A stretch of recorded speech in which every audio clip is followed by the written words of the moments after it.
जोहार head सान्ताल association तरफ खय इन आपे सानाम को आतांग दारामे पिया जहां दो गूगल मीट से फेसबुक लाइव रे पे सेटर कान ताबुन नेलते तिहिन दो तुरुया हफ्ता रेबुन सेटरना अदो आपे को आरदास आंजम दिशा दो कते गी तिहिन दो जीवजियाली असूल रे सरकारी चे स्कीम को मिना कदा से प्रकल्प को मिना उना बाबद गे तिहिन दोबुन गालमारावा आइमा हर ठे खय गी आले ले आरदास ले आंजम लिदा से आरदास आल ठे को एम लिदा जे सरकारी का प्रकल्प को मिना उना बाबद जेमन गालमाराव हुयु आदो उना को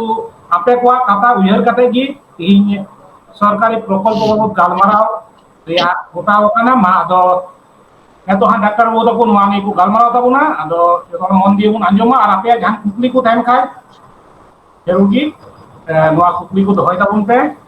और जहां को नोआ लहारिया वीडियो से नो गालमाराव को आंजम कदा अलिया फेसबुक पेज डाहार से यूट्यूब चैनल भेट सान्ताल एसोसिएशन रो राहतिया गालमाराव का को होई कना उना को पे नेल दारिया अदो तिहिना कमी होरा चलाव लगी नेहराय कना मानतान डॉक्टर गुरुपद मांडी अदो मा डॉक्टर गुरुपद मांडी तिहिना कमी होरा लाहाय ताबुन जोहार तिहिन जतो हरा विभिन्न पाटा को जाने हो अरे आरदास हिजिक कान ताहे जे सरकारी जहां प्रकल्प को विभिन्न रकम चालक कना किमा मिना चे लेका ओना को दो कना तो ओना को बड़ाई लगित तेगे आले तिहिन हेड सान्ताल एसोसिएशन जहां आले डाहार को जहां ले आरंभ कदा प्रति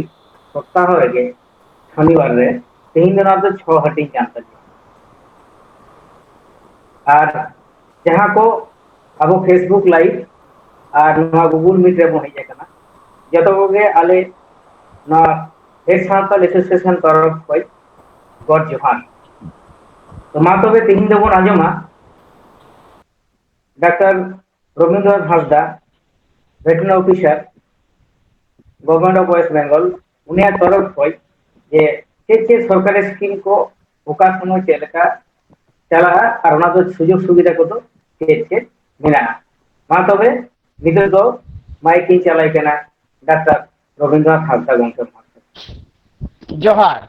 तेहेन डहार गालमाराव आखड़ा रिनी चाचलावी मालतान गुरुपद मांडी गमके तकिन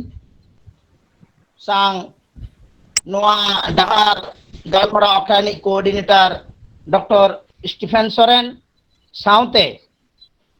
तेहेन जहां नोआ गूगल मीट ऑनलाइन गालमाराव आर बांग फेसबुक लाइव रे हेज कते आलिया नोआ डहार गालमाराव आखड़ा सेलेद आका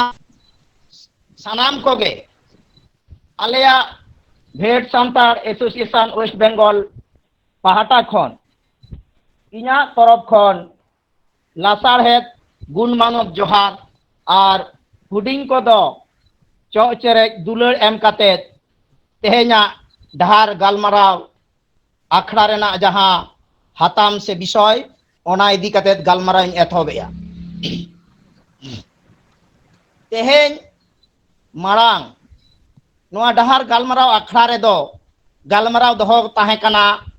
नाना हुनर आतु उड़ा रे जहां जीव जियली बन आसुलेत कोआ उनको आसुल तलाते चेलका सुलुक जीवन खांडाव गानोआ ने धारी मोड़े हटिंग हाबिज ले नोआ इदी कते ले गालमाराव कदा आपे को आइमा अरदास लेकाते तेहेना गालमाराव दो उनको को जीव जियली आसुल बाबत सरकार तरफ खन चेद लेका गड़ो सपोहद नामोआ ओना को इदी कातेद गे तेहेना नोआ डहार गालमाराव ना थुती गालमाराव आदो मा ताहले तेहेना नोआ जीव जियली आसुल लागी सरकारी गड़ो सपोहद चेद को मेनाआ ओना गे आपे सामांग रे खाटो मोचातिन आजम आपे कना सर तरफ ते आयमा गोटांग स्कीम चालू मेनाआ मेनखान नितो कान अक्तरे से वर्तमान समय रे ब्लॉक स्तर रे आले प्राणी सम्पद दफ्तर रेना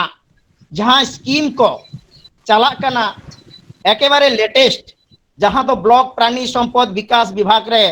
चलाव लेखान गड़ो सपोहद नामोआ नितो ओना को गे तेहेन दो आपे को सामांग रिंग लई सदरा जहां सरकारी तरफ गड़ो सपोहद जीव जली आसूल काते नुआ को तो सानामा गे बैंक लिंकेज एआरडी लोन कना अर्थात प्राणी सम्पद बा जीव जली आसूल लगी जहां गड़ो सपोहद ओना दो लोन को आकारते से ऋण लेकाते बैंक खन के नामोआ ओना को मिद तिंग ले आंजमबोना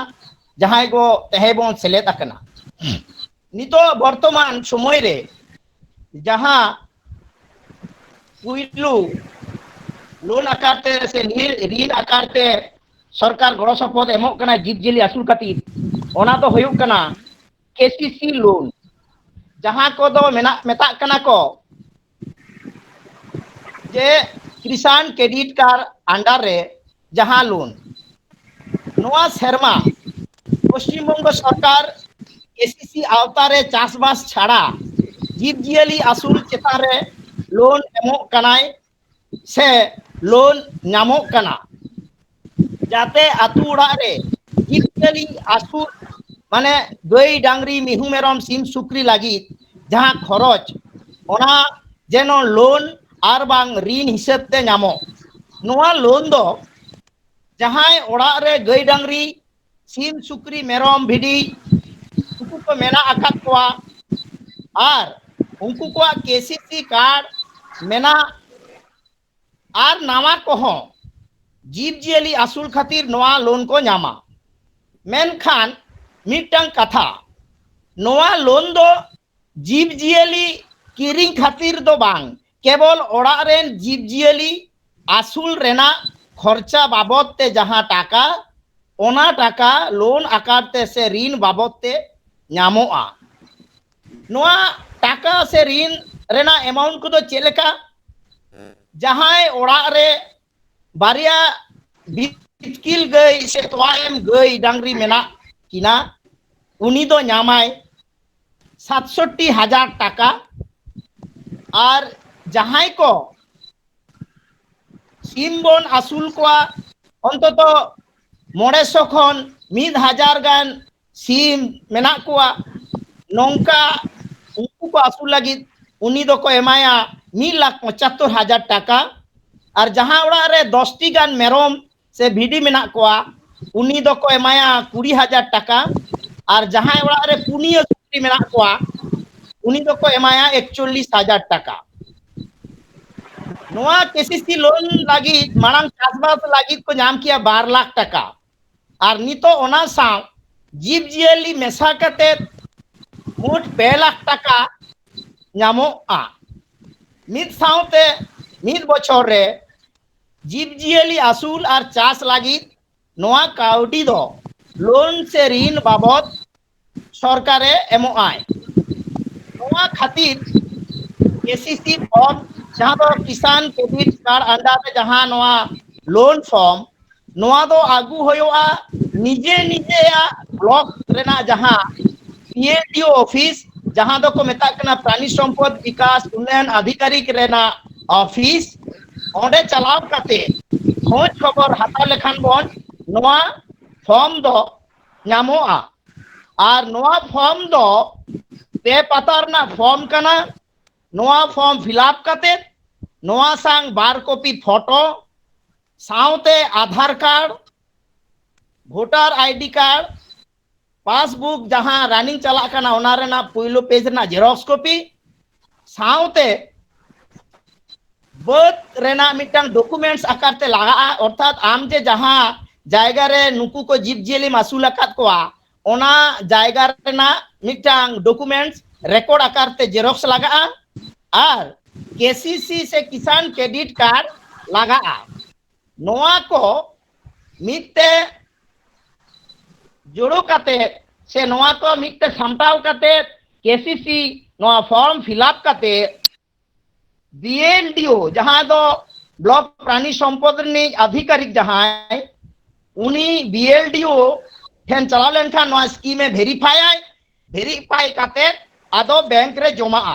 नोआ दो ऑफिस माध्यम ते को जमाया और जहां चासी से फार्मर्स ए ले आए जे इनती जमा दाड़े ओना क्षेत्र हो आजते जमा दाड़े आए और नोआ रेना सूद दो नौका हिसाब ते केसीसी ना नॉर्मल सूद दो कना 7% मिड सेरमा रे 7% से 8% कना अदो नोआ रेना नौका एम रेना सुजोग मेना जहां नोआ लोन हताव काते मिड सेरमा पलम होचो लेखाने उनी ठेन दो 8% से 7% के सूद को हतावा और जुदी मिड सेरमा भीतर रे उनी लोने सूद दाड़े आए ताहले दो 2% छेड़ काते 9% एम होतया और मिड सेरमा खन लाहाते जुदी एमाय अक्तो मांग रे जेमन हो कना 8 चांदो से 3 चांदो से 9 चांदो नौका माने मिड सेरमा मांग रे जुदी एमाय उनी दो आरो 1% छाड़ अर्थात 4% से 4% लोन रेना इंटरेस्ट एम होयुक ताया जुदी समय मांग रे एमाय नोआ लोन परिशोधाय नोआ हुयुक कना पुइलू नितो वर्तमान जहां नवा नवा उडुका कना नुकु चासी को लगी से जीव जियली जहां को बन आसुलित को उनको लगी नोआ तो लेटेस्ट एकदम स्कीम कना नोआ ताइनोमी हिजू कना नोआ संगे जोपड़ा मेना आका आर मिटंग स्कीम जहां तो को मेंता कना डेट्स दो चेक कना नोआ दो इंग्रेजी मिटंग स्कीम लेकाते ऑल मेना DEDS DEDS DEDS dairy entrepreneurship development scheme नोआ दो चेक कना नोआ दो बितकिल तोवा आर बांग गई तोवा व्यवसायिक से वाणिज्यिक लेकाते उन्नति रेना मिटंग परिकल्पना कना नोआ दो नाबार्ड बैंक लिंकेज एडी लोन कना नाबार्ड बैंक माने national bank for agriculture and rural development under रे भारत सरकार आयमा गोटांग परिकल्पना से स्कीमे आरंभ ले आए आर बांगे एतहब ले आए ओना को मुद्रे नितो नोआ डेट्स मिटंग आदि गुरुत्वपूर्ण स्कीम कना भारत सरकार animal husbandry dairy and fishery department अर्थात पशुपालन दोह विज्ञान और होय कना मत्स्य विज्ञान डिपार्टमेंट अंडर रे मिटंग स्कीमे चालू ले आए ओना ना न्यूतुम दो ताहे कना venture capital scheme for dairy and poultry नोआ दो चेक कना नोआ दो कना किते गेटांग काउडी से टाका साहाज्य तालाते हुडिंग हुडिंग तोआ खटाल और ओना संग जोपड़ाव डांगरी खटाल रेना एटा एटा कमी होरा और सीम आसुल उतनो से भागी भागते तैयार नोआ रेना उद्देश्य ताहे कना और नोआ रेना जहां विषय वस्तु से निर्णायक जहां नीति को अर्थात जहां को इंग्रेजी को मेता कना टेबल ऑफ कंटेंट नोआ को तो चेक कना नोआ को तो आयमा गोटांग मेना नोआ डेट्स रेना आयमा गोटांग नौका विषय वस्तु बा निर्णायक नीति कना चेक चेक कना ओना को तो पुइलू हुयुक कना ऑब्जेक्टिव से नोआ रेना चेक उद्देश्य कना नोआ स्कीम चालू रेना तारपरे नोआ रेना सूद चेक लेका न्यामोआ तेसार हुयुक कना नोआ परिशोध रेना चेक को शर्त मेना पुंथा हुयुक कना जे अकोय को न्यामा एलिजिबिलिटी अकोय को न्यामा नोआ लोन और मोड़े पॉइंट रे दो मेना चेक को माने चेक लेकाते नोआ साहाज्य न्यामोआ और इम्प्लीमेंटेशन एजेंसी इम्प्लीमेंटिंग एजेंसी अर्थात नोआ को बास्तवायन लगी अकोय अकोय संस्था को कामी कना और नोआ रेना सब्सिडी अनुदान से सरकारी साहाय्य दो चेक लेका नामोआ नुना गान नोआ डेट्स रेना विषय वस्तु से निर्णायक नीति कना नोआ स्कीम जखन भारत सरकारे चालू केदा नोआ चेतान नोआ स्कीम उडुक परगे नोआ स्कीम जखन पासनावेना भारत सरकार उडुक किया नोआ स्कीम चेतान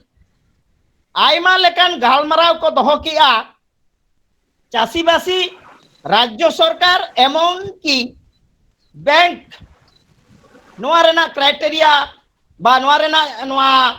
विषय वस्तु चितान रे अडिगान भूल भ्रांति को नाम उडुक किया ओना नाम उडुक पर 2010 साल रे भारत सरकार नुकु चासीबासी से राज्य सरकार और बैंक को आयमा लेकान गालमाराव को आंजम काते उनको को मतामत और परामर्श को विचार विवेचना काते भारत सरकार नोआ जहां venture capital scheme for dairy एवं पोल्ट्री तहेकना नोआ न्यूतुम दे परिवर्तन काते दे नवाते न्यूतुम आदाय डेट्स जहां दो निन घड़ी इन अपिन ले सदरा पिया और नोआ डेट्स रे ना उद्देश्य दो चेक कना डेट्स रे ना उद्देश्य बा ऑब्जेक्टिव दो नोआ कना निजेरा चाकरी निजेते तैयार अर्थात निजेते रोजगार रेना पंथा तैयार और साउते ओड़ा जीव जियली खन जानाम आकान भाली हपन को चेक लेकाते भागी लेका दो हुआ ओना रेना मिटांग परिकाठामो बेनाव आर चेक चिकते आतु रे तोआ उत्पादन बा तोआ यार कामी रे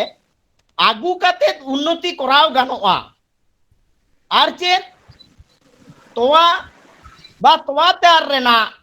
जहां पद्धति माध्यम ते तोआ रेना जहां उपयुक्त मूल्य से उपयुक्त दाम आतु उड़ा रेन नुको आबोरेन चासीबासी को नामा ओना मिटांग चिंता किया है आर चे जाते परिष्कार परिच्छन्न तोआ तैयार लगी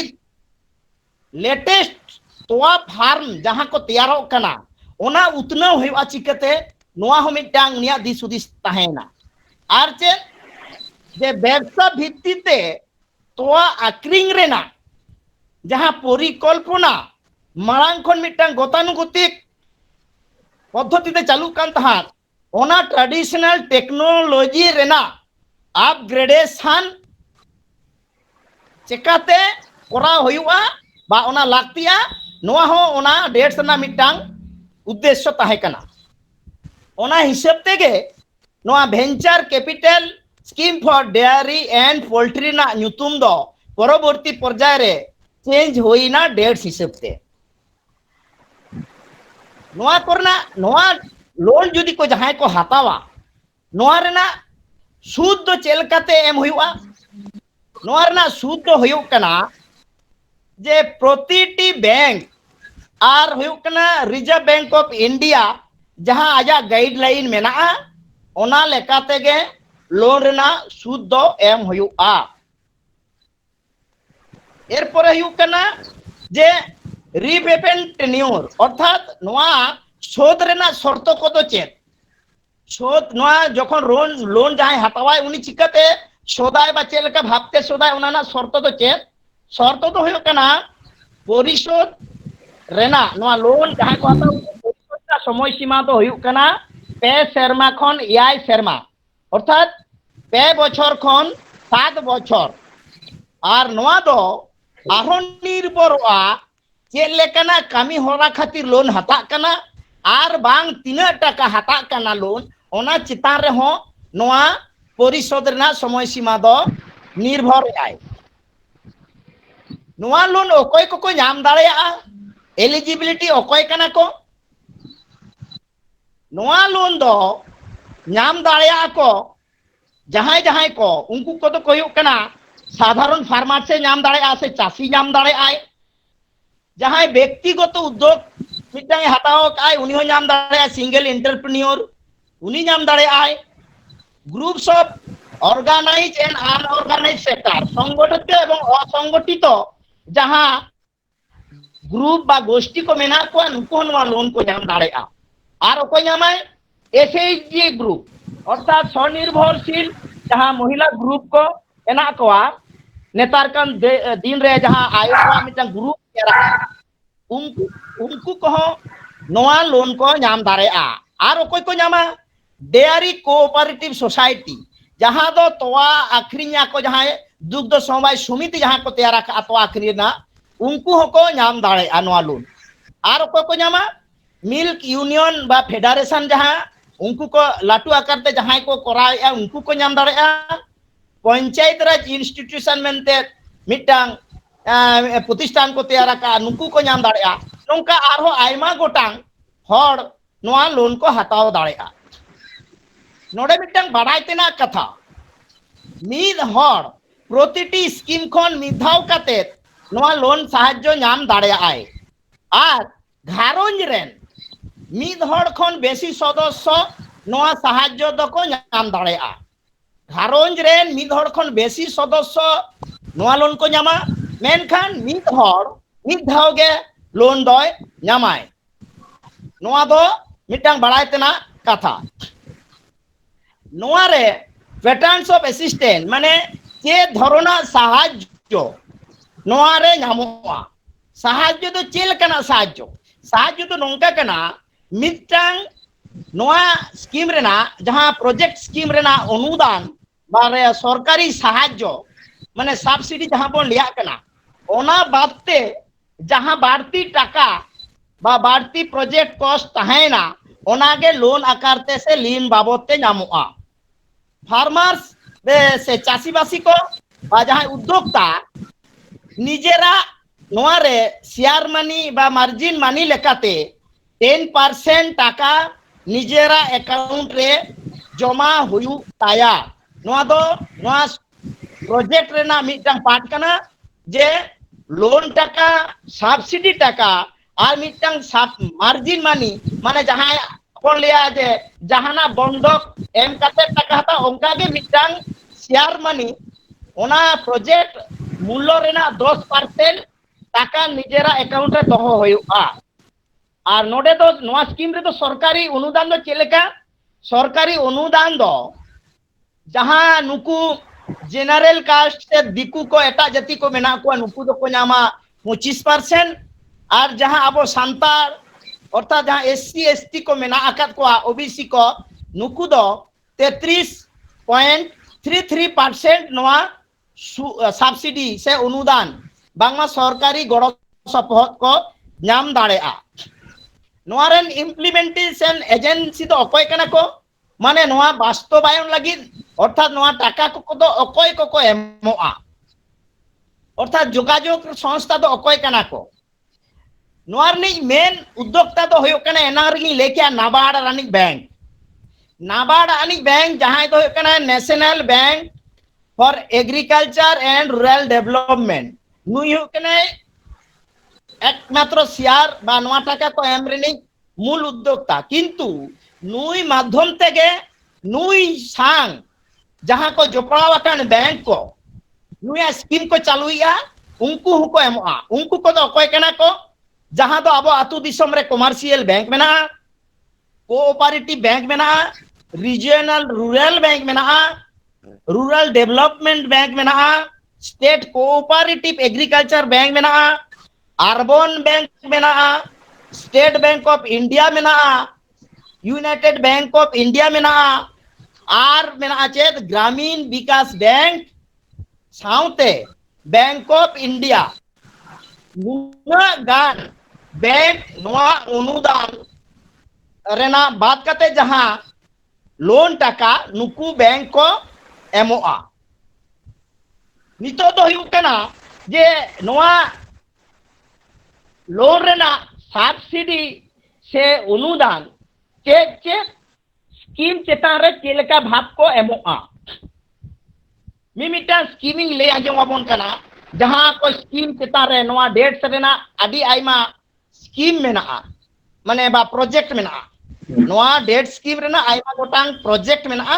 ओना प्रोजेक्ट को खातिर के लोन दो ᱧᱟᱢᱚᱜᱼᱟ लोन आकार ते जहां प्रोजेक्ट को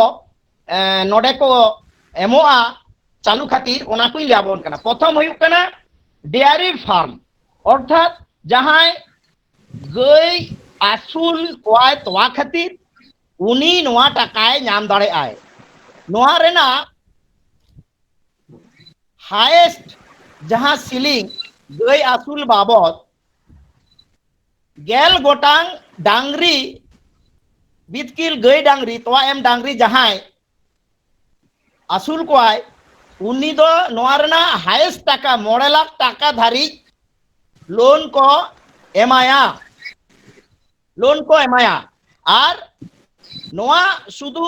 जहां गेल गोटांग से 10टी बितकिल गई डांगरी तो एम डांगरी आसुल को उनी और झतो खन लातार दो बारिया मिनिमम 12 गोटांग बितकिल गई डांगरी आसुल हुआ नोआ रेना अनुदान दो चेलेका नोआ रेना मिटांग सीलिंग मेना जहां 10टी बितकिल से गई डांगरी तोवा खातिर आसुल को आय उनी दो हाईएस्ट अनुदाने नाम दाड़े आय अब एससी एसटी खातिर दो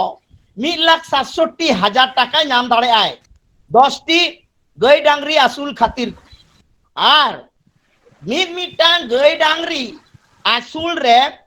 मिनिमम जुदी बारिया डांगरी आसुल किनाय उनी दो नामाय 33,300 टाका और नोआ दो भेरी आय आबार जुदी पुनिया बा तुरुई गोटांग नोनोंका बितकिल गई तोवा डांगरी आसुल को आय ओना चेतान रे नोआ रेना सब्सिडी बा नोआ रेना लोन अमाउंट होय भेरी आय नोआ मिटांग प्रोजेक्ट कना आर चेत कना हिपर रियारिंग स्कीम ओना दो चेत कना जे जहां बाची मिहू को हुयु कना आतु दिसम रे गई डांगरी खन नुकु बाची मिहू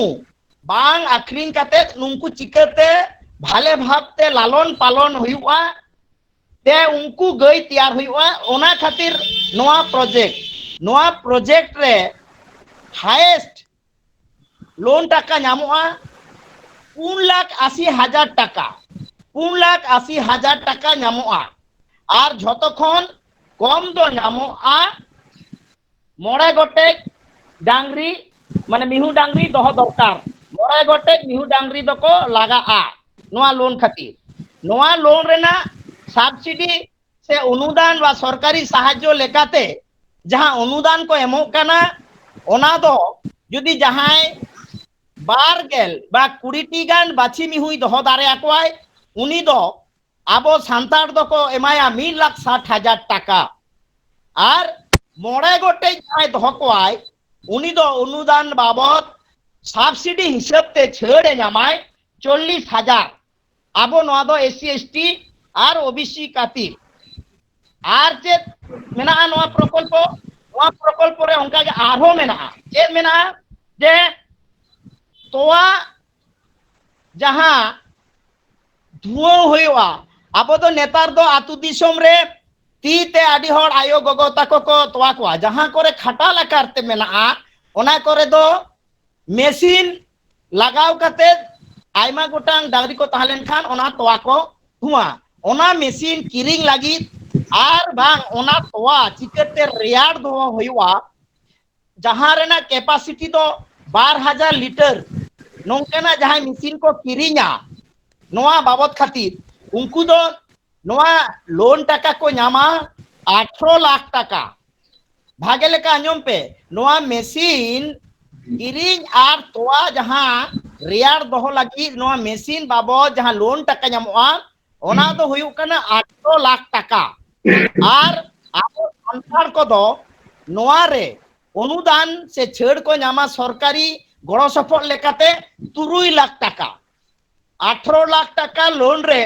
3 लाख टाका अनुदान से सरकारी गड़ो सफल नामोआ आर चे डेयरी प्रोसेसिंग जहां इक्विपमेंट्स को मेना अर्थात तोआ तैयार लगी नाना रकम जंत्रपाति नोआ को जहां बड़ो आकार ते फार्म कराव काते को कोरावा उनको खातिर नोआ जंत्रपाति किरिंग लगा विभिन्न मेसिन को ओना मेसिन को लगी नोआ मिटांग प्रोजेक्ट मेना से प्रकल्प मेना जहां प्रकल्प रना मूल्य कॉस्ट दो होयो कना 12 लाख टाका 12 लाख टाका लोन नामोआ और आबो संतार को दो नोआ रे सरकारी बाबद गड़ो सपोहद से साहाय्य लेकाते को नामा 4 लाख टाका छेड़ और नौका के आरो मेना जे डेयरी जहां प्रोडक्ट को मेना नोआ माने तोआ खन तैयार विभिन्न जिनिस चेलकाते विभिन्न जायगा रे इदी होयो ओना लगी जहां गाड़ी बा नौकाना गाड़ी बाबद किरिंग आक्रिंग विभिन्न जायगा रे कराव गानोआ नोआ को लगी हो मिटांग मारंग मारंग स्कीम कना नोआ को दो 24 लाख टाका को एमोआ लोन नोआ रे आबो सांतार को दो अनुदान बाबद से छाड़ बाबद को नामा 8 लाख टाका 8 लाख टाका ए छाड़ा मेना चे जे जहां नोआ कोल्ड स्टोरेज रे विभिन्न तोआ साव आहो तोआ रेना जहां को तैयारोआ जम जिनिस को ओना को भागे लेकाते जहां को लिया जे चिलिंग प्लांट माने जहां मांग दबो आंजम बड़ा का जो आबो दो आलू रेना कोल्ड स्टोरेज नोआ तोआ रेना जहां कोल्ड स्टोरेज चिलिंग प्लांट नोआ तैयार बाबद ते नोआ को दो बड़ो बड़ो स्कीम कना बा प्रोजेक्ट कना नोआ को दो किरिंग जहां को करावा नुकु दो को नामा 30 लाख टाका और नोडे संतार को दो जहां एससी एसटी नुकु को दो को नामा 10 लाख टाका छेड़ और आर चेत नोआरना आर मिटंग मुचेद मिटंग प्रोजेक्ट मेना नोआ डेट्स रेना ओना दो होयो कना जे तोआ खन तैयार कान विभिन्न जिनिस किरिंग आखरिंग लगी विभिन्न जहां होयतो दुकान हुडिंग माछा दुकान बा काउंटर रे तैयाराय ओना काउंटर खुलौ काते किरिंग आखरिंग लगी जहां पैसा काउडी नामोआ ओना लोन आकारते हुडिंग माछाते नोआ दो एम नामाय उनी दो मात्र 56,000 टाका नामाय और नोआ रे अब एससी एसटी को तो गड़ो सपोहद से सरकारी अनुदान लिकाते छेड़ दो को नामा 18,600 टाका छेड़ को नामा आदो नोआ को जहां ले किया नोआ नोआ दो हुई कना डेट्स जहां दो डेयरी एंटरप्रेन्योरशिप डेवलपमेंट स्कीम आवतारे नुनगन प्रोजेक्ट नोआ प्रोजेक्ट चेलकाते अप्लाई हुआ बा चेलकाते नामोआ मांग जहां लेका केसीसी पहाटा खनिंग ले लिया केसीसी खातिर चेलकाते अप्लाई हुआ बा फॉर्म उका करे नामोआ ओना हो नोंका गे नोआ रहो मेना नोआ को तो चेलका ओना हुई ले आंजो हमन कना नोआ चेलकाते अप्लाई हुआ नोआ डेट सेरेना स्कीम खातिर बा लोन नाम खातिर चेलकाते अप्लाई हुआ से आबन आवेदन दाड़े आबन बा ओका करे बोन आवेदना ओना कोई ले बोझानम कना नोआ आवेदन लगी नोआ रेना बारिया फॉर्म नामोआ मिटांग फॉर्म दो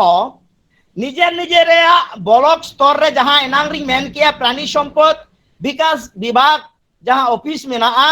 जीव जियली को ऑफिस ओंडे चलाव लेनखान पे ओंडे खन मिटांग फॉर्म को एमोआ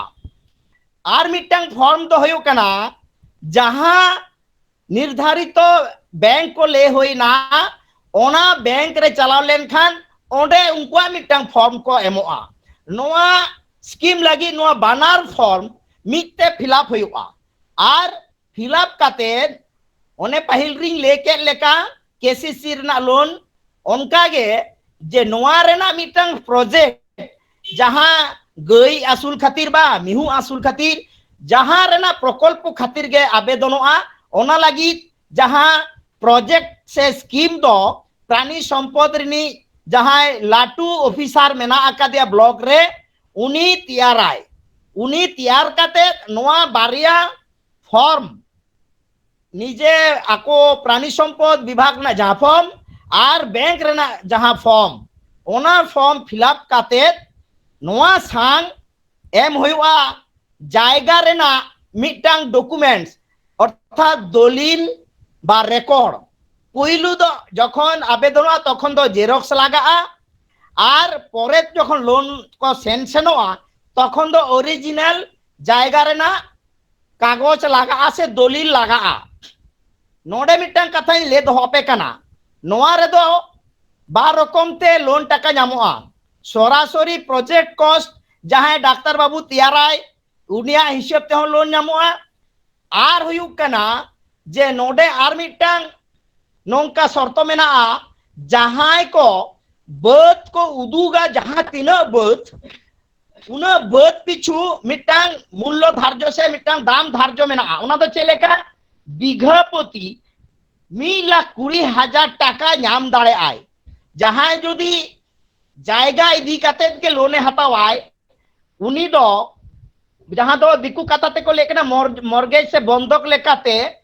जायगा तीना जायगा देखा दाड़े आय बीघा प्रति 1,20,000 टाका हिसाबते उनी जहां तीना बते उदु दाड़े आय उनगे नोआ टाकाय नामाय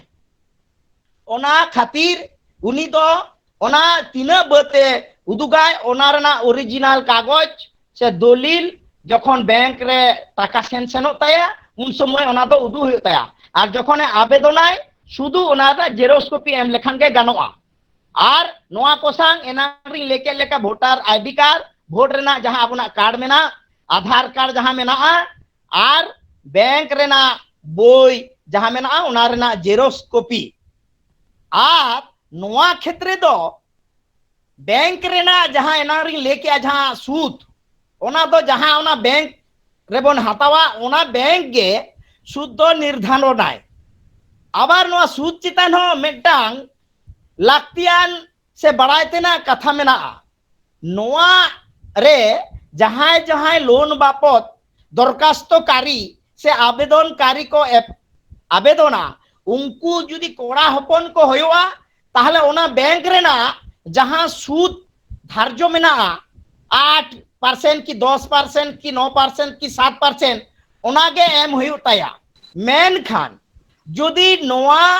आवेदन दो कोनो गगो हर से आयो हरे कोरावाय ओना क्षेत्रे नुकु क्षेत्रे दो नोआ सूद रेना परिमाण दो 3% रे आड़गोना भाले लेके बड़ाय दो कापे उनको गगो हर जुदी नोआ लोन को हतावा ओना क्षेत्रे दो सूद रेना परिमाण दो 3% हुआ अब जहां जुदी को लेया कुकली को धोया नोडे मिटन कुकली रकाबा जे आडी होड़ गगो होड़ा नुतुम ते जायगा बानुना ताले चिका ओंडे दो गगो होड़ मा बाय आवेदन दाड़े आय नोडे दो नोंका कना जे आज ओड़ा रिनी जावाया जहां जायगा मेना ओना दो आकिना फैमिली सूत्रे से घारोज सूत्रे स्वामी स्त्री सूत्रे उनी दो प्रथम आवेदनकारी हिसाबते आज जावाया जायगा चेतान रेगे एप्लीकेंट हिसाबते आवेदनाय और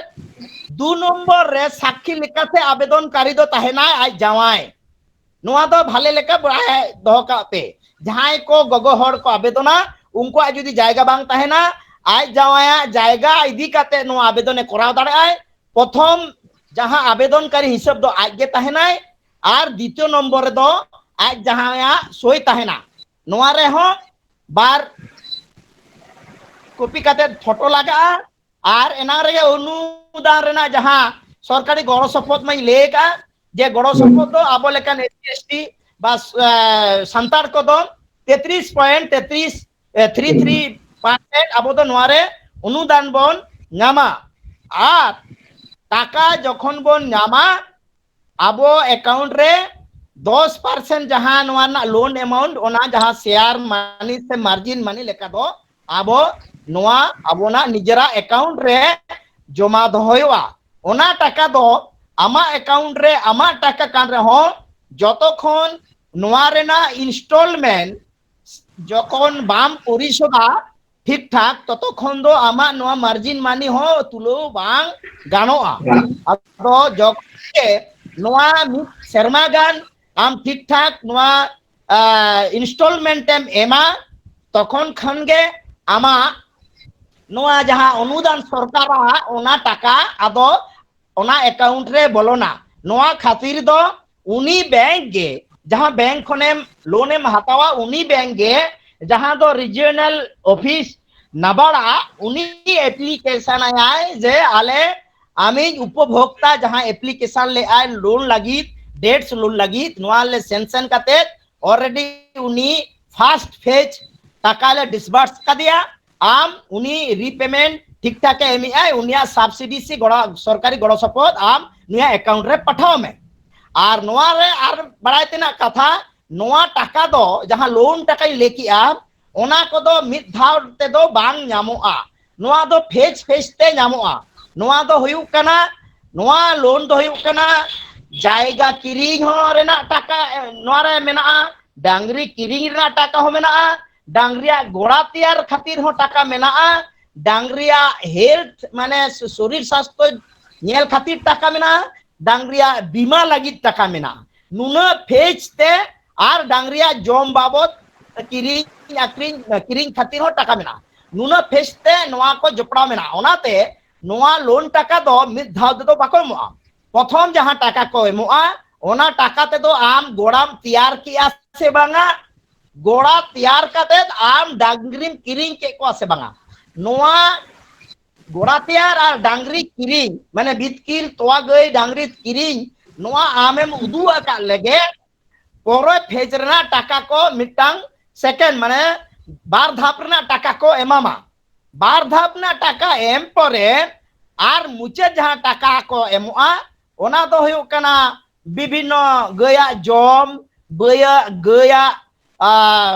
हड़मो चलकाते भागी तहना डाक्तार खर्चा नोआ को ओना मांग रे आर को नेला जे नुकु जहां बितकिल गई को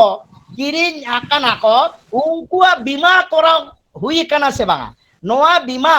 जतक्षण बांग करा ततक्षण मुचेद फेज रेना टाका दो एकाल के बांग ᱧᱟᱢᱚᱜᱼᱟ अर्थात कोनो कारण ते जदि उनको बितकिल गई को गोजोआ ताले जहां लोने हताव का उनी मा लोन टाका मा बाय परिशोध दाड़े आय साउते बैंक रे उनी ओना टाका डिफॉल्टर हिसाब ते ᱧᱟᱢᱚᱜ आय ओनाते ओना दो बैंक तखन दो को लोकसानो खातिर नुया जहां गई को किरिंग का कोआ उनको बीमा करा हुआ बीमा कराव लेखान चेक गानोआ जे बीमा कराव लेखान बीमा बाबत ते जहां क्षतिपूरण नामोआ ओनाते आबार उनी हर बितकिल को किरिंग कोय दि आजे जहां प्रोजेक्ट से प्रकल्प चालू लिया ओना आबारे चालू दाड़े ताहले खान दो बैंक रेना जहां इंस्टॉलमेंट आकार ते लोन टाका एम रेना कथा ताहे काते ओना ठीक ठाक एम दाड़े आय नोआ को हुयुक कना डेट से डेयरी एंटरप्रेन्योरशिप रेना लाक्तियान कथा को बा नोआ गई डांगरी आपुल खातिर जहां लोन बाबत विभिन्न टाका ᱧᱟᱢᱚᱜᱼᱟ ओना करना गालमाराव नितो दो हिजुक कना मांग दुन ले बड़ा किया जे गई डांगरी चलकाते आसुल गानोआ ओना को खातिर एबार नितो दुन हिजुक कना ओना खन हो आरो लातार सेन अर्थात हुडिंग माछा जीव जियली जहां को मेना को आतु उड़ा रे उनको को चलका भाबते गड़ो सपोर्ट गानोआ डेट्स रे दो उनको दो नोआ स्कीम दो बानुआना उनको खातिर दो आटा मिटन स्कीम मेना जहां दो को मेता कना ईडीईजी रेना फुल फॉर्म हो कना entrepreneurship development and employment generation नोआ दो हुयुक कना आतु उड़ा रे जहां को हुडिंग माछा जहां जीव जियले बन आसुलेत को जेमन सिम सुक्री मेरम गेडे नुनुकु को खातिर नोना स्कीम दो नोआ दो चेक कना ईडीईजी दो हुयुक कना केंद्र सरकार आ मिटांग चालू परिकल्पना बा स्कीम कना जहां दो नुकु लेके को सिम सुक्री आर हुयुक कना गेडे मेरम नुनुकु खातिर नोआ परिकल्पना दो नोआ दो हुयुक कना नोआ जहां EDEG entrepreneurship development and employment generation नोआ दो चेक नोआ दो हुयुक कना वाणिज्यिक उन्नयन साव चाकरी तैयार वाणिज्यिक उन्नयन साव चाकरी तैयार नुया लक्ष्य दो चेक कना नुया लक्ष्य हुयुक कना जे व्यवसायिक ताला तेगे चेलकाते बराबर लगी निजेरा रोजगार कराव गानोआ ओना रेना हर डाहार तैयार आर चीज वाणिज्यिक रेना उन्नति लगी जहां उत्साह ओना को जोगाव साव जहां जिनिस को तैयार कना बा उत्पादन कना और उत्पादन जिनिस रेना गुणमान नोआ को एनाग्री लेहटो का लेका टेक्नोलॉजी ओना अपग्रेडेशन तालाते उन्नति कराव आर चे ग्रामीण इलाका करे माने आतु ओड़ा करे जहां को बेकार मेना आका बोना उनको को क्षेत्रे चाकरी ना सुजोग तैयार और अतिरिक्त आय चिकते नामोआ ओना रेना भाली मिटang डाहार तैयार नोआ रेना पंथा नोआ बा डेट नोआ बानार खातिर गे नोआ दो नोआ रेना चेत चेत इजे मेना एनांगरी लेके नोआ काचा काची नोआ इडी इजी रेना चेत चेत इजे कना अंशो बा नोआ रेना काचा काची और चेत चेत इजे को मेना नोआ रे दो मेना जे पोल्ट्री वेंचर कैपिटल फंड अर्थात आतु दिसोम रे जहां नुकु सीम बन आसुल कोआ नुकु सीम आसुल उद्योग मेना मिटांग गुरुत्वपूर्ण मिटांग तहबिल बा टाका चिकते ᱧᱟᱢᱚᱜᱼᱟ ओना मिटांग फंड मेना नोते आर मिटांग मेना इंटीग्रेटेड डेवलपमेंट ऑफ स्मॉल रुमिनेंट्स उनके नागरी लेके माने होयो कना को मेरम बा भिडी बा सुक्री नुकु को चिकते उन्नति भावते कराव गानोआ ओना रेना आर आलादा तेगे आर मिटांग मेना जे पीक डेवलपमेंट मिटांग इडीजी मेना जहां दो सुक्री आसुल बाबत नोआ कामी बेनिफिट्स को चेलका नाम दाड़ेया नोआ कामी रे सरकारी साहाय्य दो 25% खन 60% नामोआ 25% खन 60% आर नोंकाना कामी लगी नोआ दो चासी से फार्मर को कैटेगरी से जाति और विभिन्न एरिया चेतान रे नोआ को दो निर्भरोआ जे सब्सिडी मेना गया उनका गे लोन दो चलकाते नामोआ ओना दो विभिन्न कैटेगरी और जायगा अनुपाते लोन दो हुआ नोआ आवतारे चेत चेत मेना नोआ आयतारे आयमा गोटांग प्रोजेक्ट मेना नोआ एडीजी आवतारे नोंका गे चेत मेना जे सीम तैयार फार्म से जहां बुसा को आगू कोआ उनको बुसा बिली खन तैयार करते चिकते आसुल गानुआ ओना रेना मिटांग प्रकल्प मेना ओना सांग उनका गे गेडे को आदि हर दो नेतार कोयल बन चासेत को साउते व्यवसाय भित्तिक ते टार्की मेनते मिटा चेणे मेना को नुकु को बन चासेत को नुकु चास बाबत जहां टाका सब्सिडी आकारते नामोआ ओना दो हुयु कना आबो 25% दिकु को लेकाते नामोआ और आबो सांतार को नोआ का कामी रे दो सब थेके बेसी दबन नामा 7.5 लाख टाका नोआ कामी रे नामोआ और नोआ दो एनांगरिंग लेके लेका जे जायगा और तीना गान जीव जियली से चेणे को दोहो कना ओना चितान रे नोआ अनुदान से सरकारी साहाय्य दो निर्भराय उनका गे आर मिटांग नोआ रे मिटांग प्रकल्प मेना ओना दो हुयो कना सेंट्रल ग्रोवर यूनिट जहां दो प्रति बैच रे 16,000 चेणे बिली एम जहां सीम उनको हपन को लगी पे बछर रे पे बैच जुदी संभा आको उनका हिसाब ते नोआ मेना नोआ रे हो मोटा मोटी 16,000 बड़ो जुदी जहां फार्म आए दोह को आए नुकु हपन को आसुल खातिर उनी दो 10 लाख टाका धारी लोन नामाय 10 लाख टाका धारी गड़ो सफद नामाय लोन दो बांगा 10 लाख टाका धारी गड़ो सफद सब्सिडी नामाय और एनांगरी लेके लेके प्रतिटी प्रोजेक्ट रेना गड़ो सफद रेना मूल्य धार्योआ तीना गान चेणे बा जीव जियली आसुल कोआय आर ओका लेकन एरिया रे आसिलेत कोय नोआ चितारे नोआ दो प्रत्येकटा प्रकल्प से प्रोजेक्ट रे नोआ दो निर्भरोआ ओना पर मेना हाइब्रिड चिकन अर्थात नुकु जहां आबो उन्नत जात रेन बिली एम सेड़ा सीम नुकु को चास लागित 12,000 सीम जुदी जहां दोहो दाड़े कोआय उनी दो 12 लाख टाका धारी सब्सिडी से गड़ो सफल लेकाते सरकारी साहाय्य आए हाइब्रिड लेयर नुकु दो जहां हुयो कना को बिली को एमा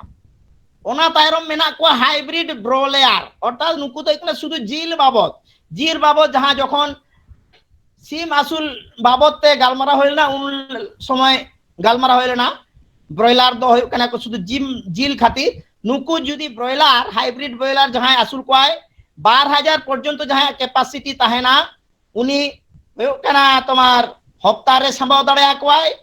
और 14 दिन रे संभाव दाड़े कोई मिद महीने ते संभाव दाड़े का सोम थेके माने जास्ती दो 20,000 धाड़ी संभाव दाड़े कोई ताले खान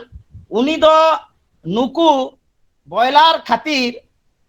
सब थेके कम जुदी 1000 बॉयलार एम दाड़े दह दाड़े कोई उनी दो 1000 बॉयलार खातिर दो 56,000 टाका गड़ो सपोर्ट नामा 56,000 टाका नोआ पर हिजुक कना जे पोल्ट्री आसूल जहां दो एकदम आदि हुडिंग माछा जहां नुकु पोल्ट्री जेमन कोयली लेके कोआ टार्किंग लेके कोआ नुकु को जुदी जहां गेडे नुकु को जुदी जहां बन आसूल कोआ गेडे को नुकु को खातिर हो अनुदान दो नामोआ 9 लाख टाका हाबी 9 लाख टाका हाबी अनुदान नामोआ एरपरे उनकागे आदि रकम नुकु आसूल पर जहां को आबना विभिन्न যন্ত্রপাতি किरिंग उनकागे फीडिंग मिक्सिंग यूनिट साव डिजीज इन्वेस्टिगेशन लैब को जहां को जुदी नुकु को बैसवा नोआ को तो बड़ बड़ लैब रेना कथा लैबोरेटरी रेना कथा उनको को नोआ को बाबत ते 5 लाख टाका दारी छड़ को नाम दाड़ेया आर नुय नुकु सिम हाडे नाडे आखरी लगी जुदी जहां गाड़ी किरिंगाय ओपन केज हिसाब ते ओपन केज उनी दो नोआ 12 लाख टाका दारी गड़ो सपोर्ट सरकार एमाय आर जदि बंध काते गे नोंकाना गाड़ी ते आचुर काते आखरिंग दाड़े कोई उनी दो 2,75,000 टाका धारी नोआ रेना गड़ो सपोर्ट ए नामाय आर चेद मेना नोआ करे आर मेना हुयो कना जहां नुकु सिम कोआ जिल मार्केटिंग हुआ ओना मार्केटिंग लगी जहां पोल्ट्री प्रोडक्ट्स को मेना माने जहां तो हयतो हुडिंग हुडिंग काउंटर रे खुलो काते जिल गेट काते आखरिंग एत कोई ड्रेसिंग काते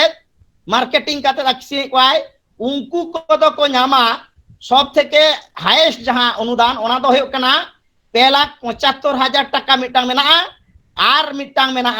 आतु दिसोम करे जुदी जहां मार्केट रे कराव कते कराव उनी दो 2,75,000 टाका को कराव एमाया और आतु दिसोम रे जहां विभिन्न छक करे बा चौमाथा मोड़ करे छोटो खाटो काउंटर काते ते कराव उनी दो को एमाया 2,75,000 टाका अनुदान और नोआ को जिल से मिद दिन रे बांग काते किछु दोहो काते आखरिंग साउते बिली आखरिंग रेना बा बॉयलर सिम जहां जिल को नोआ आखरिंग को रेना खातिर हो मिटांग लोन नामोआ नोआ लोन रेना जहां सब्सिडी बा सरकारी लेकाते जहां बिली आखरिंग खातिर अनुदान ओना को तो हुडिंग माछा प्रकल्प को काना ओना तो गड़ो सपोर्ट दो मात्र 2,750 टाका नोडे दो उनी दो अनुदान लेकाते नामाय और नोआ पर मेना आयमा रकमा जेमन मेरम आसूल कमार्शियल जहां एनारिंग लेकेदा 10 टी मेरम सांग मिटांग 10 टी एंगा मेरम सांग मिटांग पाठा जहां दोहयाय उनी दो नोआ रे जहां टाका लोने नामाय और लोन दुई लेकिया जे बत रेना जहां परिमाण ओना परिमाण उदू काते उनी हताव होतया और ओना रे दो नुई दो अनुदान बाबते नामाय 12,500 टाका उनी दो अनुदान को एमाया और जुदी नोआ रे मिटांग पाठा सांग 9 गोटे एंगा नुकु जदि को इया ताहले दो उनी दो सब्सिडी को एमाया एनांग रे अच्छा नोआ दो कडी जे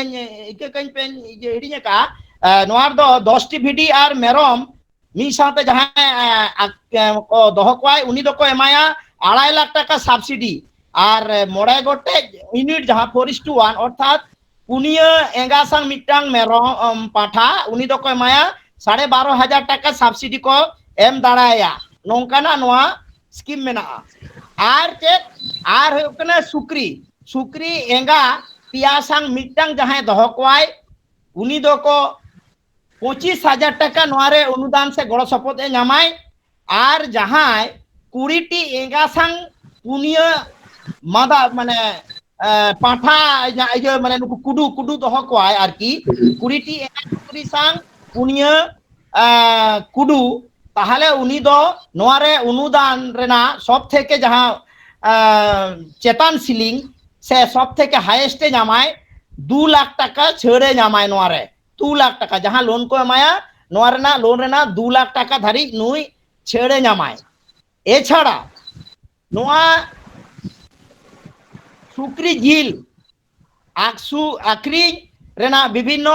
जहां काउंटर एमन की नोआ जिल दोहो काते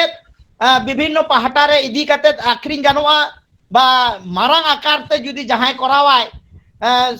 सुक्री जिल दोहो काते जहां को दो विभिन्न फार्म रे नेलोआ चिलिंग काते को दोहोया नोंका गे मिटा मेना retail pork outlets with facility for chilling नोआरे दो होय कना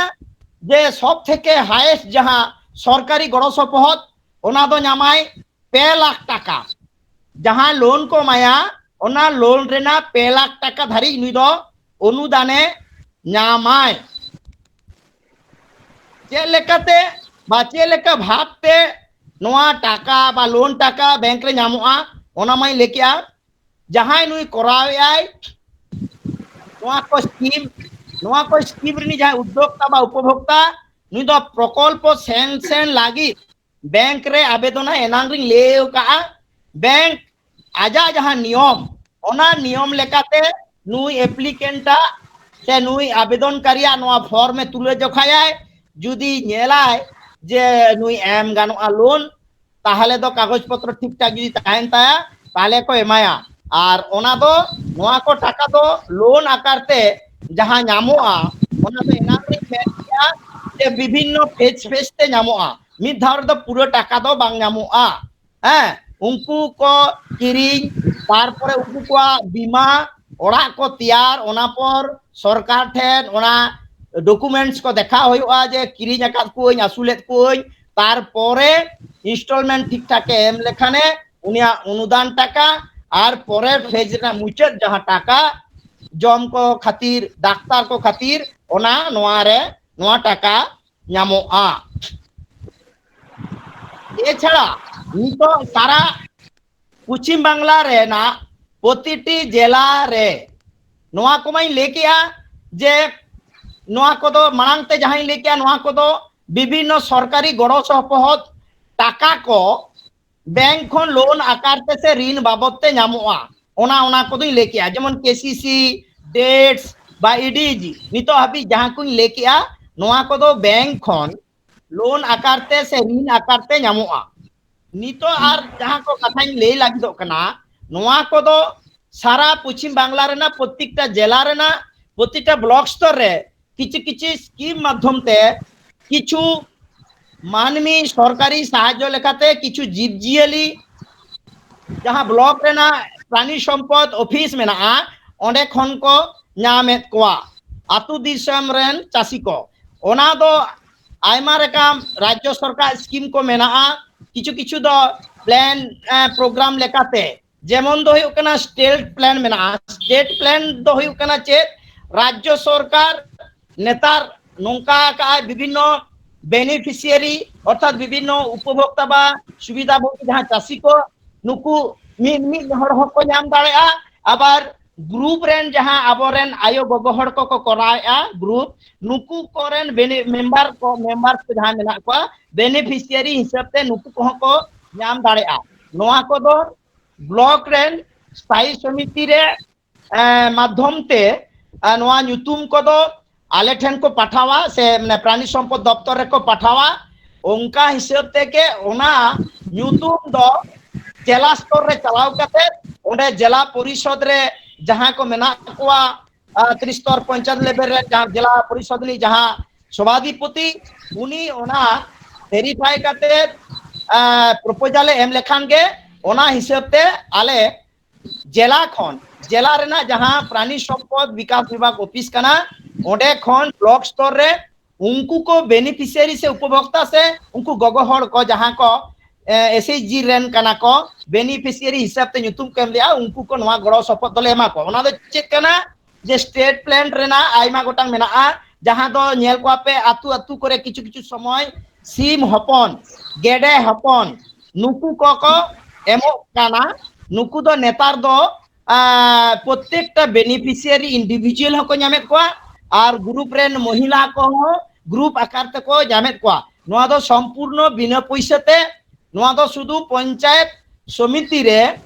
न्यूतुम सिलेक्शन होइलेन खान के नुकु को बेनिफिशियरी नवा को दो को नाम को नुकु नुकु ना गेडे बा सीम बुस नुकु आको भागे लेकाते चासबास काते तिंगु केटे लगी नुकु खन आरो जाते बाड़ती माको नोंका एछाड़ा आरचेद मेना आरकेवीवाई स्कीम अर्थात राष्ट्रीय कृषि विकास योजना नोआ मिटंग स्कीम ताहे कना बा मेना नोआ आवतारे किछु मेरम अनुदान को न्यामुआ नुकु मेरम नोआ मेरम दो चेलेका नुकु दो हुयो कना पुनिया एंगासांग मिटंग पाठा पुनिया एंगासांग मिटंग पाठा को अनुदान को न्यामुआ और ओना सांग नुकु को चेक को न्यामा क्रिमिरान को न्यामा और हुयो कना किछु विटामिन और किछु जम नोआ को हो आले सरकारी अनुदान लेकाते आतु दिसम रे जहां जीव बन आसुलेत कोआ नुकु कोले एमा को कना ओना पर आर मिटांग स्कीम मेना कन्वर्जेंस स्कीम नोआ कन्वर्जेंस स्कीम दो चेक कना नोआ कन्वर्जेंस स्कीम रे दो हुयो कना जे पंचायत समिति रे प्रत्येकटा जीपी लेवल रे किछि किछि बेनिफिशियरी से उपभोक्ता से चासी को नोआ रे दो आयो होड़ गगो होड़ होइवाय बाबा होड़ हो होय दळया नुकु को सिलेक्शन को खान नुकुआ कामी होड़ द चेक कना नुकु दो हुयो कना पंचायत बा ब्लॉक रेना जहां मिटन फंड मेना ग्रामीण उन्नयन फंड ओंडे खन नुकु दो नोआ कन्वर्जेंस स्कीम रे ओड़ा को तैयार ओड़ा को तैयार पूरा को खान ओना रेना मिटन डॉक्यूमेंट्स बा ओना रेना मिटन कागज जे है नुई चास आबाद लगी जहां उपभोक्ता से गगोहर बा बाबा हड़े जे लेना सिलेक्शन लेते उनिया ओड़ा तैयार हुई कना आपे इनपुट सप्लाई कोपे आले दफ्तर खन उनी तो आदो मेरम बा बॉयलर शिप उनी को चास लगी ओंडे बिना पैसेते एम हुआ नोआ तो हुई कना कन्वर्जेंस स्कीम रेना मिटांग नोआ दो पद्धति कना ए छाड़ा आर चेद मेना नोआ कन्वर्जेंस स्कीम इजे साउते जहां मांग आरकेवीवाई लेका आरकेवीवाई स्कीम रेना गे आर ताहे कना जहां करेन गई डांगरी को कोनो कारण ते ताहे कान ताकवा को गोज आकना को खूब रेंगेज ओराय फार्मर्स कनाय आतु दिसम रेन उनको को दो आलिया मिटंग हिपर रियरिंग स्कीम मेना हिपर रियरिंग स्कीम दो ओना चेक को मेता कना संतार ते जे ओना दो को हुयो कना उन्नत जात रेन नेतार जहां बाछी मिहु को हुयो कना इंजेक्शन माध्यम ते उनको उनी मिटंग काते एमआई हुआ जाते उनी आजी जहां गए ताहे कान उनी गोज आकान नितो नुई मिहु आसुल काते भागे लेकाते लालन पालन काते जाते उनी गए तैयार दाड़ाय गए तैयार काते जखने एंगा माने बुस तैयार कोय उनी ठेन कोन जहां तोवा को नामाय वाना तोवा को जाते आक्रिंग काते आजा सुलु घरजे तैयार दारे माय नोआ हो संपूर्ण बिना पैसेते झतो आले प्राणी सम्पद विकास विभाग जहां ब्लॉक स्तर रे मेना नोडे खन नोआ को दोले एमा को कना ए छाड़ा पश्चिम बंग गो सम्पद विकास संस्था माध्यम ते मिटांग स्कीम चालू लेना ओना तो हुयो कना जहां को तोवा एम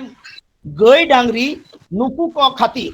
तोवा एम गई डांगरी नुकु को खातिर नोआ स्कीम दो चालू लेना नोआ स्कीम दो चेक कना नोआ दो हुयो कना एनएलएम मिटांग स्कीम एनएलएम दो चेक कना एनएलएम हुयो कना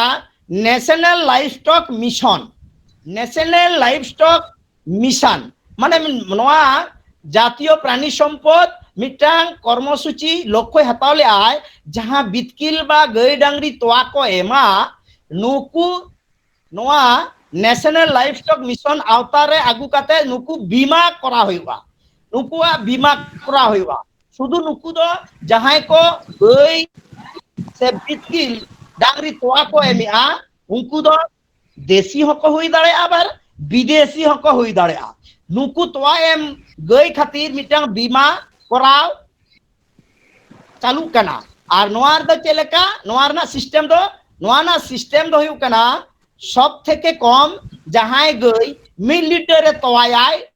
लीटर पिछु उनी दो 2000 टाका रेना मिटांग स्कीमे नामाय और सब थे के बेसी दो 18000 टाका रेना स्कीमे नाम दाड़े आय जुदी जहां डांगरी 3 लीटर तोआय उनी दो 18000 टाका स्कीम से बीमा से इंश्योरेंस उनी दो कराव गानोआ जुदी 3 लीटर चेतान हो जुदी करा तोआय उनी दो 3 लीटर गे रेना दाम हिसाब तेगे उनी डांगरी गई डांगरी दो बीमा होयुआ और नोआ बीमा रे जहां इंश्योरेंस बा बीमा रेना चार्ज ओना लेकाते दो नुई जहां फार्मर्स से जहां ओड़ा रेनी बितकिल गई बीमा हुआ उनी दो नोआ रेना चार्ज दो 100 टाका गे एम लागते आया 100 टाका और बाकी टाका दो सरकार अनुदान लेकाते गड़ो सपोदाय ओना दो जुदी नोंका मिटांग उदाहरण हिसाब ती ले आपिया मने बन जे मिटांग डांगरी 3 लीटर तोआय आय ताहले उनिया बीमा दो हुयु कना 18000 टाका उनिया बीमा हुयु कना 18000 टाका किंतु बीमा लगी जहां चार्ज ओना दो हुयु कना 18000 टाका रेना 9% 9% तो तीना तिंगुन कना जुदी 18000 9% बन हिसाबा ओना रेना हिसाब हिजु कना 900 टाका और 900 टाका चितान रे आरो 9% जीएसटी बैसेआ ओना 900 टाका चितान रे आरो जदी 9% जीएसटी बन हिसाबा ताहले हिजुआ 45 टाका ताहले टोटल इंश्योरेंस रेना चार्ज नुई 18000 बितकिला इंश्योरेंस खातिर चार्ज हुई कना 945 टाका मेनखान पार्टी से उनी मानमी दो एमओआई मात्र 100 टाका और बाकी जहां 845 टाका अर्थात 845 टाका नोआ दो सरकार गड़ो सपोर्ट लेकाते नोआ स्कीम रे जुक्त आय उनिया टाका डांगरी दो इंश्योरेंस चार्ज बाबद दो 945 टाका के लगाए ना तो जहां ओड़ारिनी डांगरी कनाय उनी पार्टी उनी बेनिफिशियरी दो एम होय होता मात्र 100 टाका और बाकी टाका सरकारी नोआ संग जुक्त कते गड़ो सफल लेकाते एमओ आय नोआ हुयु कना नोआ स्कीम रेना मिटांग मारांग मिटांग सुविधा उद्देश्य दो हुयु कना चेद नोआ स्कीम रेना उद्देश्य तो हुयु कना जे तोआ जहां तैयारो कना उना तोआ रेना उत्पादन जहाते बढ़ा और तोआ रेना गुणमान बाढ़ती तालाते सनाम चासी बा उपभोक्ता को जहां नुकुआ आर्थिक बा ओड़ा संसार सुलुक घरन चिकाते उन्नति कराव गानोआ ओना रेना उद्देश्य लेकाते नोआ एलिमेंट जहां नोआ नेशनल लाइवस्टॉक मिशन आवतारे जहां नुकु बितकिल तोआ एम गई बितकिल नुकु नोआ जहां बीमा नोआ हो नोआ प्रोजेक्ट कना आदो अच्छा गोंगे मिटा कुकुया बेले थाय कना जे नोआ दो जहां बीमा को पूरा हुईवा ना तीनो बस्तर ले नोआ दो पाले अच्छा है नोआ आडी नापाय मिटांग कुकली बिन दोहो कना नोआ कुकली दो एकाल मिटांग ताहे कना आडी नापाय कुकली है अच्छा नुकिन जहां किन कुकली किन दोहो के नुकिना कथा लेकाते चचालो किना कथा लेकाते गे नोई लियापे कना नोआ जहां इंश्योरेंस रेना नोआ समय सीमा माने तीन दिन धाबी नोआ जहां 100 टाका जहां आतु दिसम रेनी जहां चासी बा जहां ओड़ा रे गई बीमा आय उना दो 100 टाका तेगे पे शर्मा धारी नोआ स्कीम चालू ताया पे शर्मा भीतर रे जुदी नुई गई डांगरी जहां चिक आय ते गुजु आय एक्सीडेंट जहां लेकाते हैं ताहले दो उनी दो बीमा बाबद ते जहां धार्य लेना टाका 18000 टाका नामाय और जुदी पे चांदो पे शर्मा मुद्रे उनी डांगरी बाय चिके लेन ताया किंतु नोआ स्कीम दो फिर आबार परवर्ती पे सेरमा लगित 100 टाका ते रिन्यू आरो फिर गे नोका गे कराव दाड़े आय नोआ रना नोंका गे नोआ दो होयुक कना परिकल्पना मेनाआ नोआ दो नोंका नोंका ते मोटामुटी 10 बछर बा माने बार धावे रिन्यूअल दाड़े अर्थात पे सेरमा काते 9 सेरमा रेना मिटांग स्कीम नोआ स्कीम रेना दो आदो जास्ती नोआ दो बांग तखन दो आरो नावा नावा स्कीम हिजुआ नो तो वर्तमान बाजार रे जहां नोआ चेता स्कीम है कना ओनाना समय सीमा दो पे सेरमा मुद्रे जदी गुजु आय ओनाना बीमा ना क्षतिपूरण टाका जमाय ओना परे दो आबार पे सेरमा पर जदी बाय गुजु खान ओना रिन्यूअल हिसाब ते आरो पे सेरमा लागित 100 टाका एम काते उनी आरो बीमा रेना रिन्यूअल दाड़े आय अच्छा गमके आली मिटंग लिंग कुकली दोहय हां हेलो डॉक्टर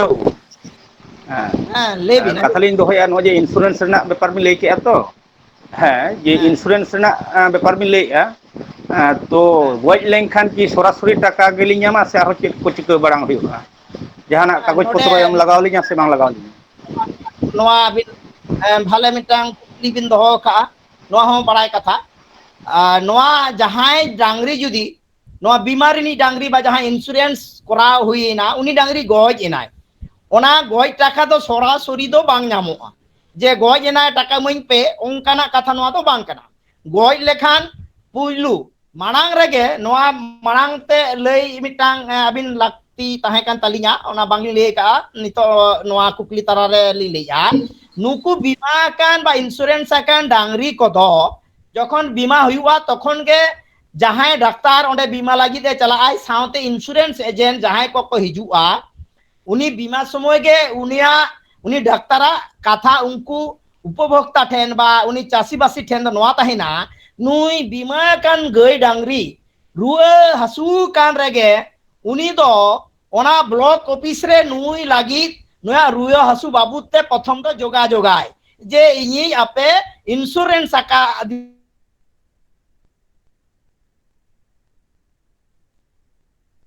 रुआ हसू लगी ओना ब्लॉक खन उनी दो आलादा भाव ते को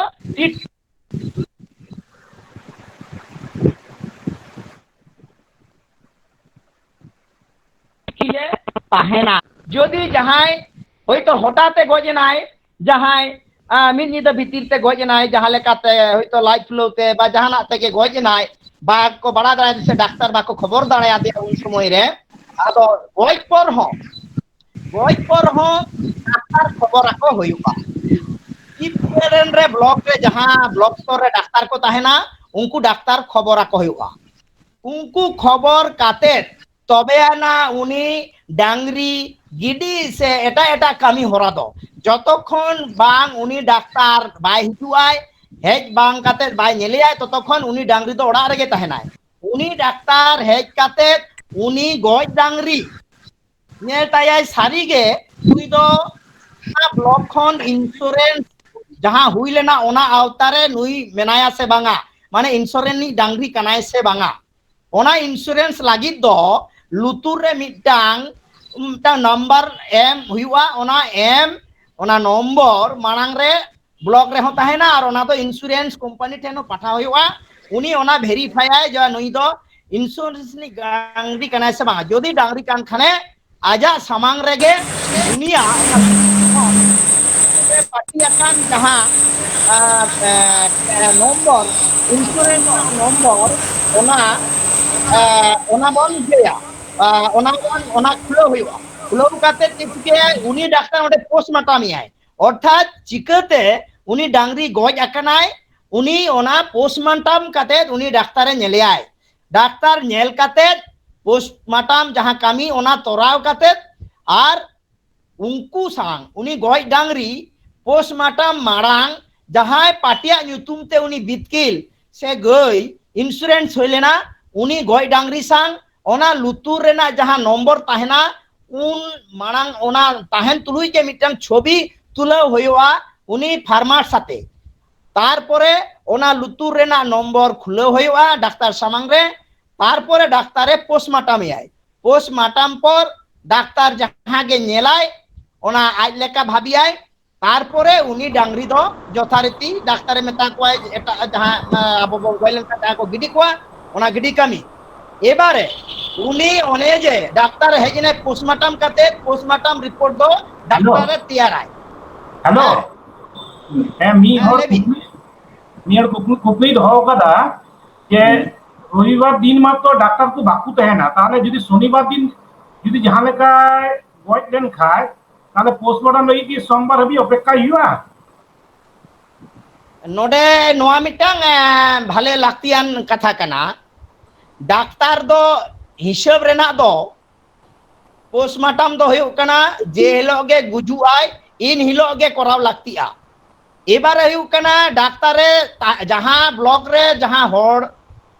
उनी डांगरी कनाय गय लेन खाने ओना ब्लॉक रिनी डाक्तार संग जोगाजोग हुयुग ताया जोगाजोग कते उनी डाक्तार से उनी प्राणी सम्पद उन्नयनी जहां लाटुआन जहां बीएलडीओ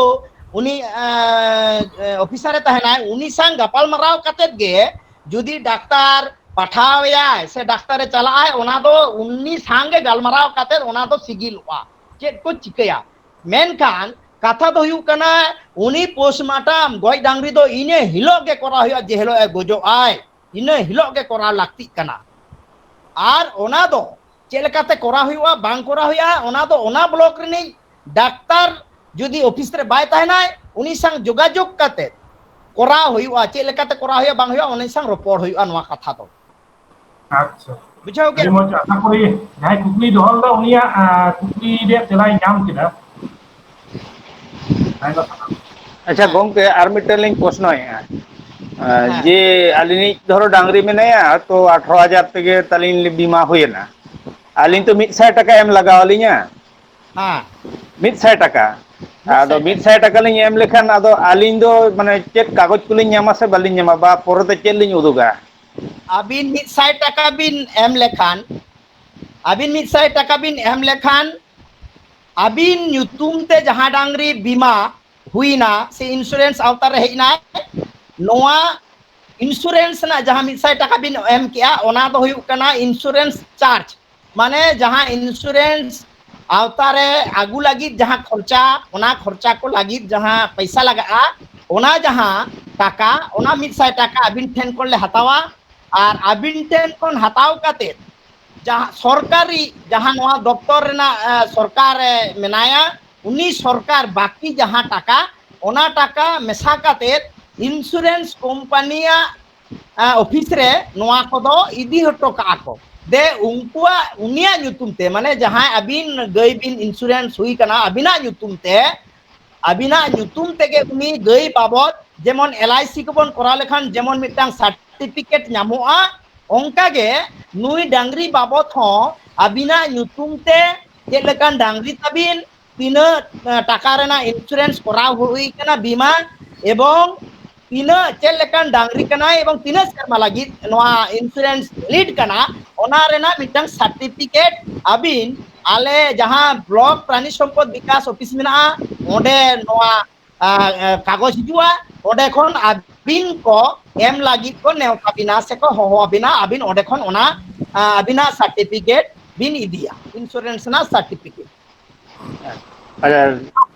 आड़ी सारा डॉक्टर को आड़ी सारा ठीक है दादा ठीक ये रविंद्र हांसदा ये नोडे मिटे फेसबुक लाइव रे मिटे क्वेश्चन है केना जे नित हबी इंश्योरेंस दो खाली की गया हुयु कना से इटा जेमन सी मेरम को हम हुयु कना अच्छा नोडे जहां ले हुईना ये नोआ लाइफ स्टॉक जहां national life stock mission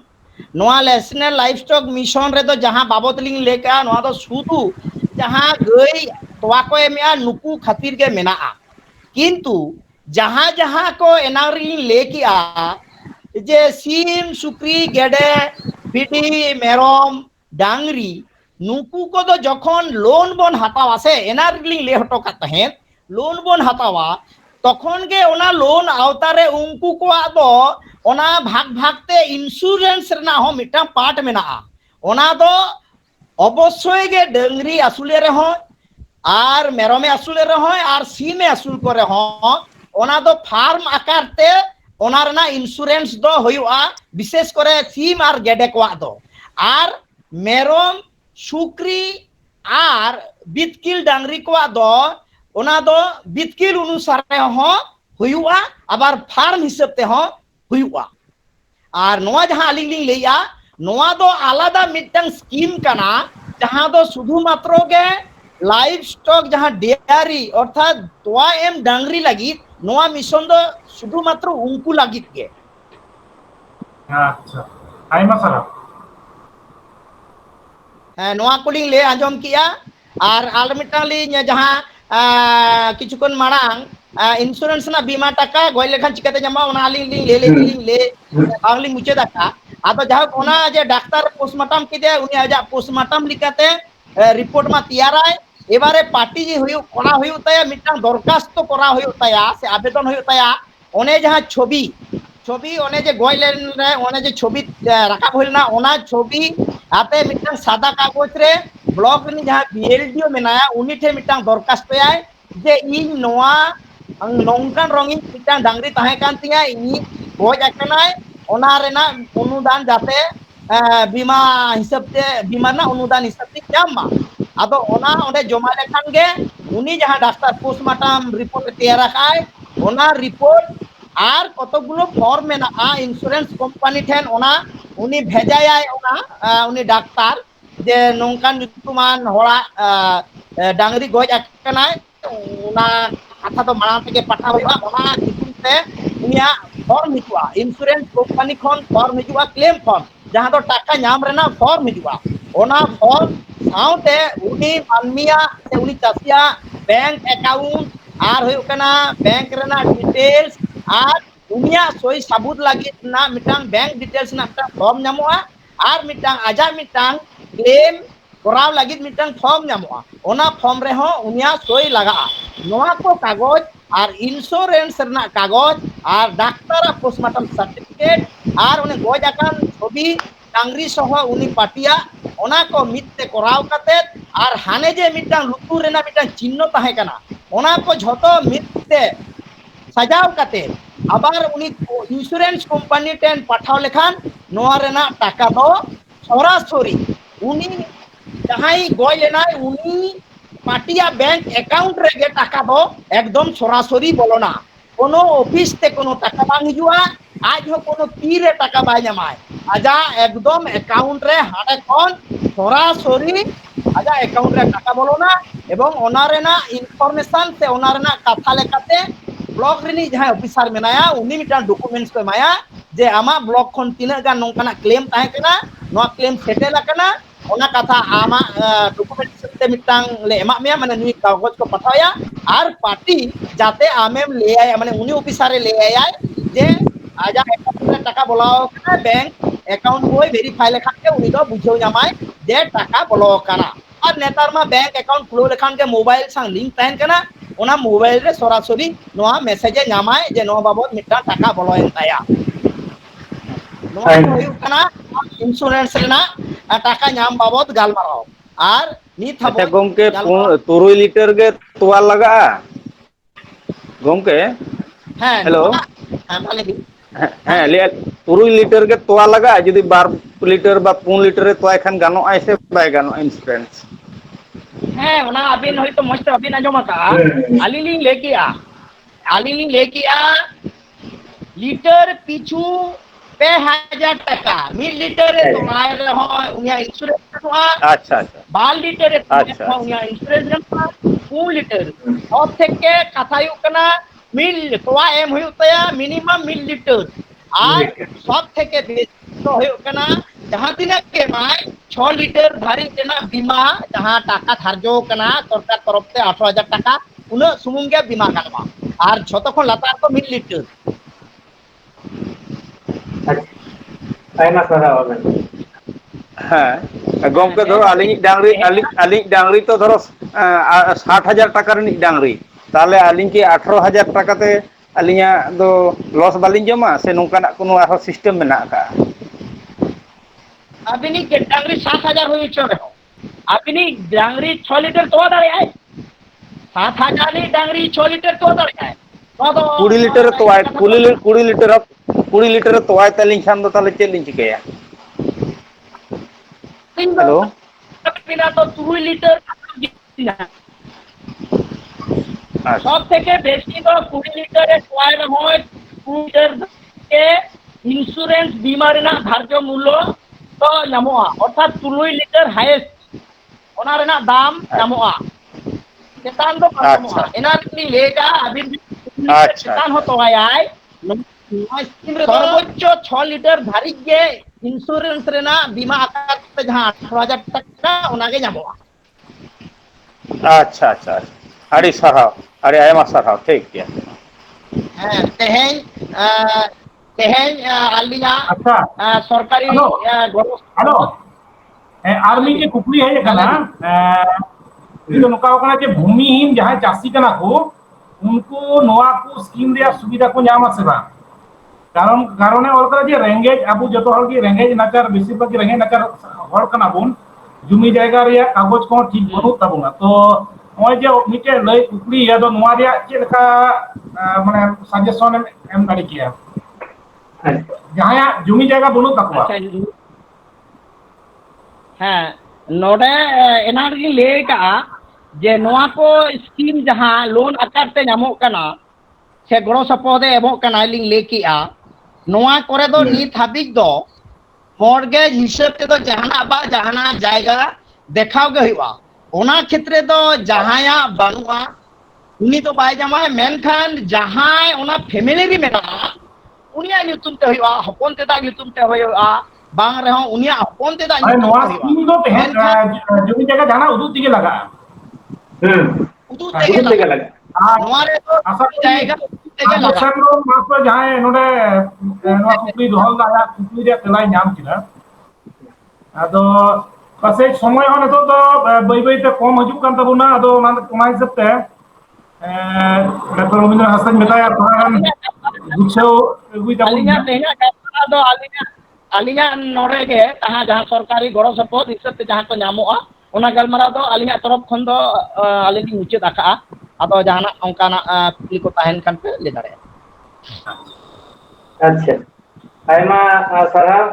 doctor गंगते doctor Hajda गंगते तीन नुना चेहरा अबो काल का चे सरकारी गड़ो सपोर्ट में अबो तलारे ये तो लया बुना तो एरपर जदि जहाँ को अब फेसबुक लाइव कि गूगल मीट में बुना जदि जहाँ जदि प्रश्न आरो गंगते चाहे डॉक्टर गंगते थे ताले प्रश्न करें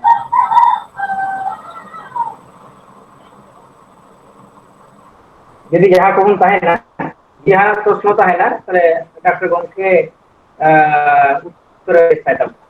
नोआ स्कीम बाबत जदि आरो जहाँ बाराई किंबा आबार कल काते जदि जहाँ से कन्फ्यूजन जदि कोनो असुविधा तान दावा ओना पे प्रश्न करें तो तिहिना कुकली दो तिहिना टॉपिक चितान लगी बुन दोया ताने हाँ कुकली दो टॉपिक चिता लगे tehnya चित्र के tahen kan bale लोका जे ध्यान खाते ठीक है उसमें बात करना तो मैक्सिमम काय बोल वा टॉपिक चितान लगी कुकली दो दे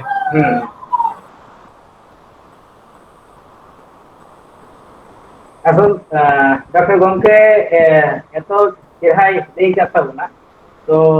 বুঝিনো কোনো অসুবিধা বা হই কেনা যতটুকু আঞ্জম কাছে ডক্টর গমকে একবারে উদাহরণ করতে আদি চেহাই বুঝাও কাকু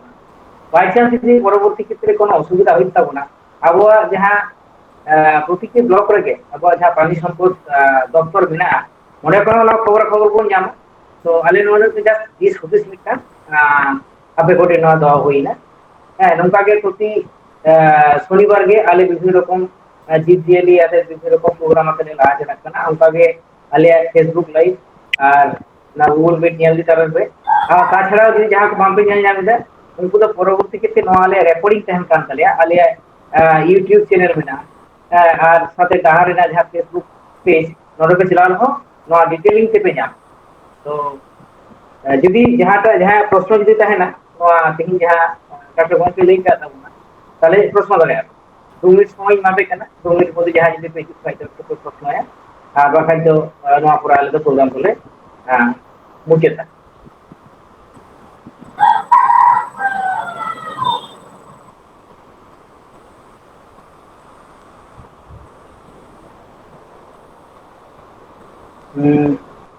जाली बुझदा अब जनी अपन हो प्रश्न लगी ᱱᱤᱛ ᱦᱟᱹᱵᱤᱡ ᱫᱚ ᱡᱚᱛᱚ ᱵᱟᱝ ᱵᱩᱡᱽ ᱠᱟᱫᱟ